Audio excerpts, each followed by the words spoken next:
Hi guys, we just wanted to start this video off with a quick thank you for bearing with us. It's been a really busy summer of trying to balance cruising and working and moving around all over the place, so it's taken us quite a while to get around to filming this. We're now back in Portishead after over 2 months away, and there's lots of tales to tell, and we've got big plans for this winter with refitting and loads of jobs to do, so please keep coming back and watching the videos, and we look forward to showing you all the stuff that we've done this summer. So we're also really excited to tell you that we've been nominated for an award. If you're not familiar with the Young Cruisers Association, it's an online sailing community for like-minded people who love everything about sailing and boating. And for the last 2 years, they've been running a Young Cruisers Award ceremony. And this year, our TikTok has been nominated for the Best TikTok in Boating Award. We love making content for you guys on here and on TikTok as well. And it would mean the absolute world to us if you could head to the description below, click the link, and vote for us. It takes 2 minutes and it would be awesome to win, wouldn't it? yeah, and grow our channel and be able to keep making videos and doing what we really want to do. So yeah, that'd be great. So in this video, we're taking us right back to before we set off the trip, and we're going to be counting down to that first sail. Actually looking back and looking at all of the footage to put this together, we were so nervous and excited to get going. And actually it's quite nice to think how kind of far we've come since then. But actually knowing what we know now, I'm so glad we did all of that preparation, because in the summer that we've had in the UK, literally anything could happen. We're Paddy and Esme, and last year we decided to do something a bit crazy. We sold everything we owned, including our flat, and now this is our home, a 40-foot sailing boat called Selkie. It's been a long winter of refitting, and we have a lot of work left to do before we can set sail on the adventure of our lives. Come along for the highs and lows as we learn more about sailing, ourselves, and our boat, all whilst exploring the world. This is Sailing Selkie. Welcome aboard. It's exactly 2 weeks today till we head off down to the south coast of Devon and Cornwall for the summer, and we've got absolutely loads of prep to get done on the boat before we can do that. The first thing being to go and pick up the new genoa, well, the second hand but new to us genoa, that has just been dropped off at the marina office. So let's go get it.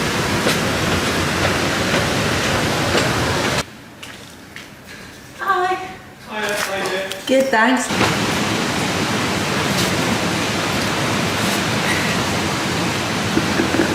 It's not as big or heavy as I thought it was going to be, so I probably didn't need to drive round to pick it up, but I'm here now, so let's get it back to the boat.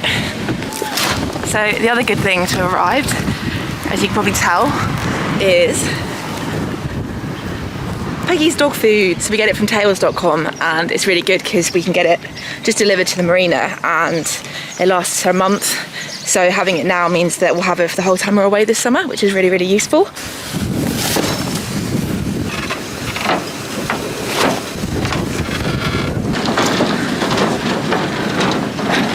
Paddy's going to be excited about this.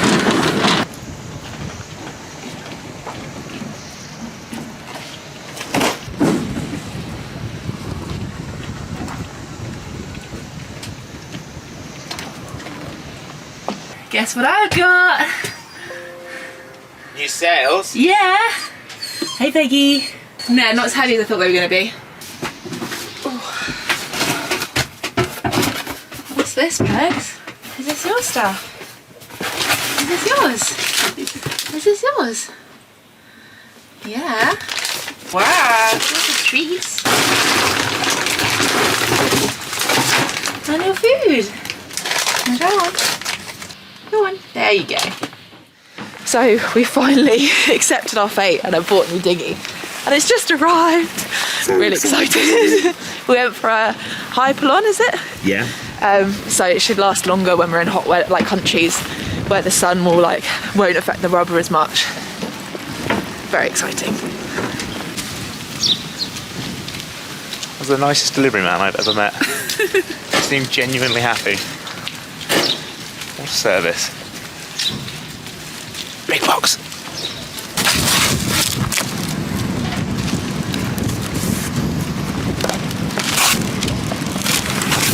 Does that stop you from cutting into it? Maybe, yeah, it's like a protection.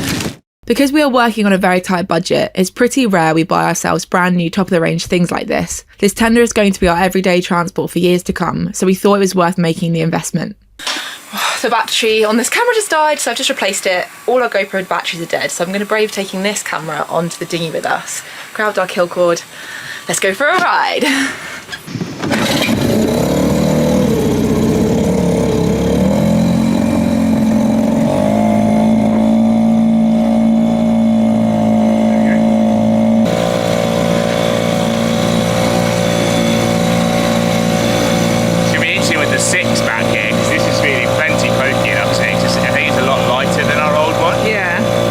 What Paddy is talking about here is our new 6 horsepower outboard, which was gifted to us by a friend. After a quick service, we now had a vastly improved dinghy setup, although we plan to keep our trusty old outboard as a spare.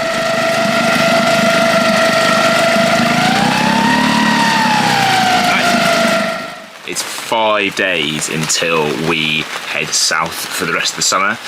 In true British fashion, it is raining for the majority of those 5 days, so I'm kind of making the most of the jobs that I have to do inside this evening, with the hope that it might pass and get some dry evenings later in the week.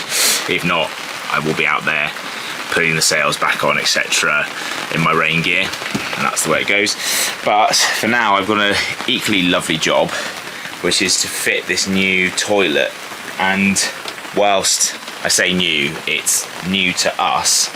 I did buy a second-hand toilet on eBay, which I know is a bit grim, but it was 65 quid for the bigger bowl. So this, you can see here, that's a full-size normal toilet seat and bowl that fits onto our same fittings.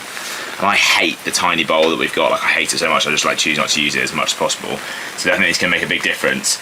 And I'm not going to use all of the nasty pipes that came with it, because, you know, that's a bit grim. And we've got our ones that are all there and still fine. So I'm just going to use this pump, which is all relatively clean, and the bowl, which is in good nick, to kind of restore and fit a bigger bowl. So yeah, that's going to be, I'm sure it's going to be enjoyable. Exactly what I want to be doing on a Monday evening. Oh, life. I'm so pleased to see the back of that horrible stained toilet bowl. The heads are still in need of a total renovation, but that's probably a job for the winter, so a new loo will have to do for now. Right, managed to get it all sorted. As with all jobs like this, it was much more challenging than I was expecting. Because the bowl's bigger, it crushed all of the pipes up behind it and stuff, so I've had to rerun some bits, and I couldn't get a couple of the bits to come together properly, and had pressure pushing water through out the gaps and stuff. So I'm desperately in need of a shower, but I'm pretty chuffed because it's going to make a big difference to having an actual sized loo that you can sit on and has a lid, and is just much more civilised than we had there before. Next thing on the list is to get the old main, which is still in the drop bag, off, and the new one on. It's the last kind of mildly decent weather before the weekend, and then it's getting really wet and windy, so it's quite breezy, but we've got to get this down and out, pack it away, and get the nice shiny new one on.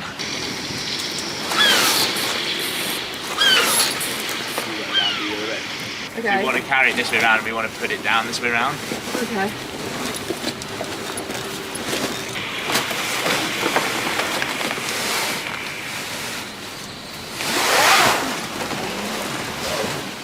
So we've just got the old mainsail off the boat and onto the pontoon, and I'm now taking all the battens out of it. So I'm just getting these out, but it's really hard. Yeah, like strong Velcro, aren't they? Yeah. The new one's you use a Phillips screwdriver, and it's like a plastic gate, and it clips into it, and then you tighten it all, you tune it all with a Phillips screwdriver. It's really clever. So we're going off in the world.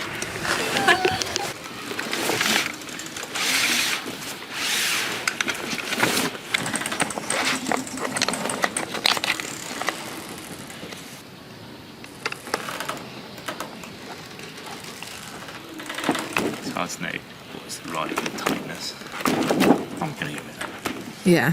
I don't think it didn't... It just has to be secure, firm, right? Yeah, and then Josh was saying lots of people over tighten, so actually you don't need to tighten it that much.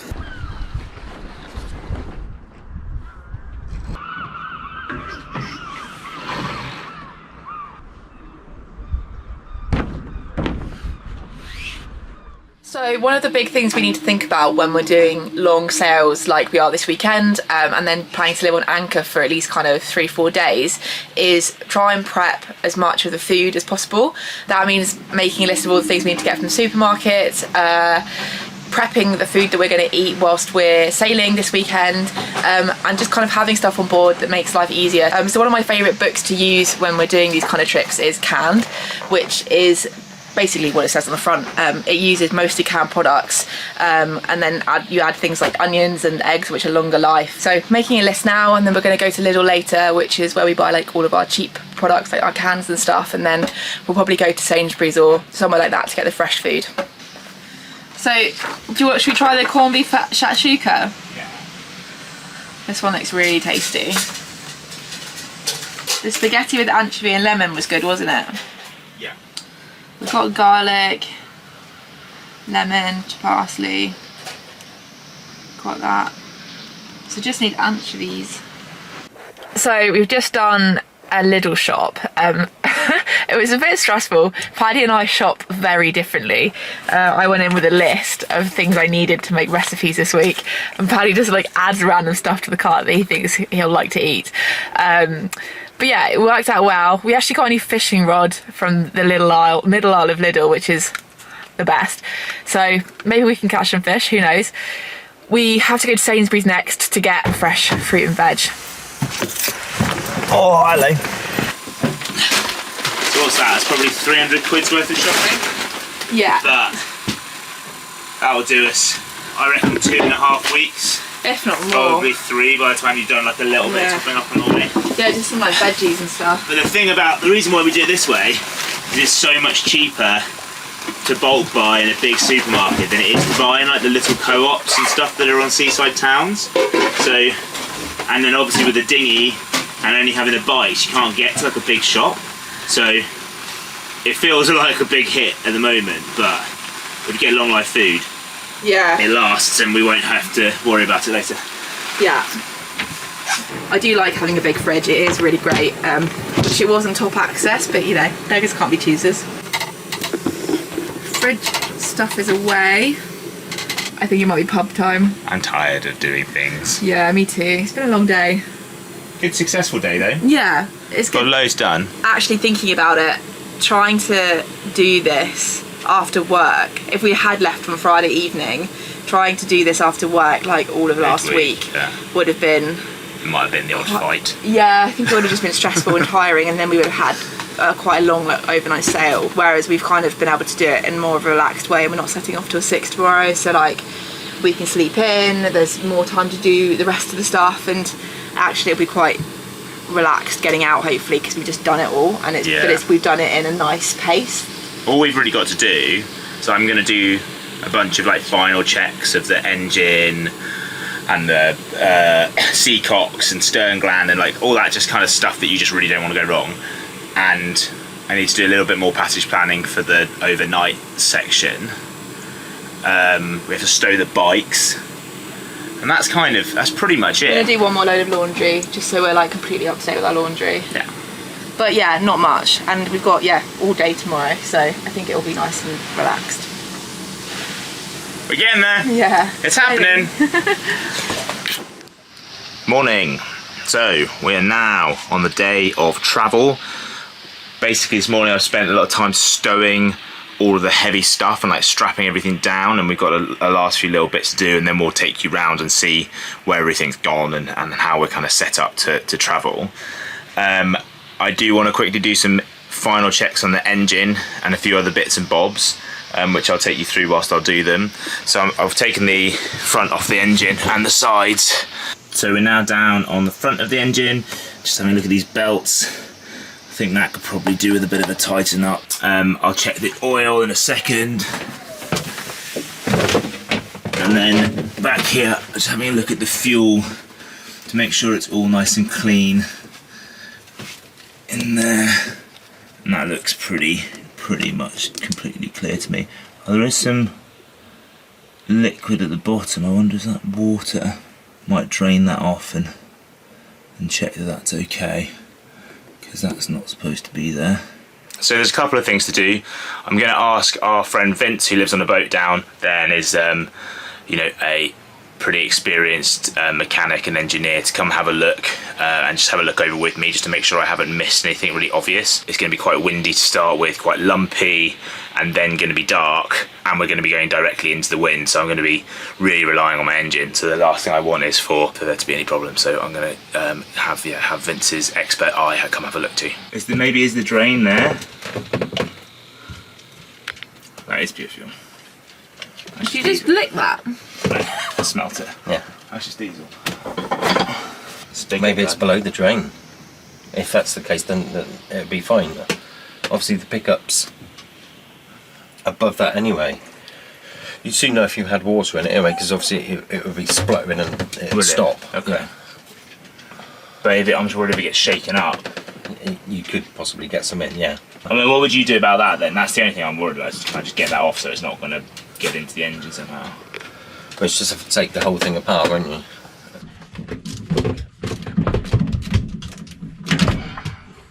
Right. Oh, the whole bottom's just come off. I'm so confused. And that water's still there. I'm like fucking getting diesel everywhere. No, don't worry, we'll cut that. Right, let's think smarter about this. This can't be part of the glass, could it? Well, it has got a line in it. But it's not draining through the light. I think that might be part of the glass. It's almost like it's got a chamfer on the inside of I it. think it might do. I think it has. I think that's what's making it look like it's actually. How confident are we? Are we confident enough to just stop fucking around? Yeah. Okay. Well, that's bloody annoying, isn't it? We'll cut that out as well. Feeling pretty good about the engine now. It's so great having someone like Vince being able to come and give it a once over with us. All we ended up doing was tightening up the alternator belt and draining a little bit of oil off because the engine oil was overfilled. He also showed me how to pump prime the diesel system to bleed it if we ever had to do that, which is good to know. And we cleaned out the water filter. What I thought was water sitting in the bottom of the glass under the fuel filter is actually just a kind of a chamfer, a thicker bit of glass, which makes it look like there's a layer of water. So got a lot of fuel everywhere. Taking it out to realise that it was kind of unnecessary, but you know, now we know. So yeah, I'm feeling pretty confident in her runner-up. All good, stern glands looking good. So yeah, feeling ready to go. Just thought I'd take you for a quick walk through the boat to see what we've been doing and getting everything stowed away and seeing where everything is. Yeah, so we start up here. I've spent all day faffing around stowing. So in the fore cabin we've got our downwind sails, so the cruising chute and the 140 Genoa, just because there isn't really anywhere else for them, and if we do want to chuck them on, not that we will for this sail, but they'll live there. Under here is the bicycles, so we're quite excited to be travelling with bikes. Our plan is to do some bike packing and some touring around the various places we get to. So yeah, it'd be really interesting to get people's views on like whether they want more bike content if we're going and exploring on the land, because that's something we're really keen to do whilst we're travelling. Big heavy bits like toolkits are all, you can see that's tied down. There's a chop saw and various heavy things all under here with the spare sails, which are all like really securely fastened down. It comes through here. As I stowed everything back there. I've done all of my passage planning now, so I know what's going on through the night and when we get into Padstow, which is great. So it should be all nice and chilled and just follow along on the tablet as we go and can cross-reference with the chart if we need to. Got the seasickness tablets ready because I sometimes get a little bit queasy when it's really lumpy. We've done all the engine checks with Vince, which is looking great. All of our kind of spare bits and bobs, shoes, just stuff that's like normally just floating around the boat. A lot of it we've stored up in here and put the lee cloth up so that can't go flying everywhere, including our brand new Cobb barbecue, which we're really looking forward to getting out and trying out on the boat this week when we're on anchor. All the cushions for the deck and the spare mattress pad in there. And then back here we still need to put the bedding back on the bed, but I've got the 2.5 horsepower 2-stroke spare outboard, since we've got the new one, is in there. I've checked and cleaned and smartened up the rudder stock, and then we've got wedged in here, we've got a bunch of boxes wedged in by, that's the old cruising chute, which I'm keeping hold of for the moment because we haven't tried out the new one yet. Done some sorting out up here as well. You can see the new tender is securely strapped up onto the davits there, so that's like super solid, isn't going anywhere.